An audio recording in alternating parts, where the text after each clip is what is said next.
Discover the emotion of victory in motion. Home of knee repair, not knee replacement.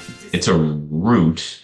I would like to grow that at some point, but it's kind of orangish in color. It looks really cool. It has a specific taste. I mean, people call it a spice, but it's really kind of a root. And it does have anti-inflammatory properties to it. And it's legit. It does legitimately have anti-inflammatory properties.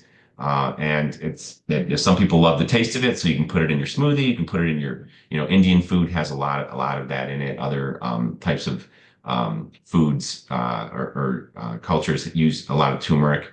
But it definitely has some anti-inflammatory properties. On the other hand, some people are sensitive to it. Some people don't like the taste. Some people don't like the color, whatever. I personally like it. I think it does decrease inflammation. It's not going to grow cartilage back. It's not going to heal a tendon or a muscle or a ligament necessarily. If you decrease inflammation, it can help with some of that stuff, the swelling and all those things. But it can be a part of an anti-inflammatory diet. Red onions have anti-inflammatory effect. There's a lot of different things that have anti-inflammatory effects, and turmeric happens to be one of them. And you can buy it as a supplement. You can buy it as a powder.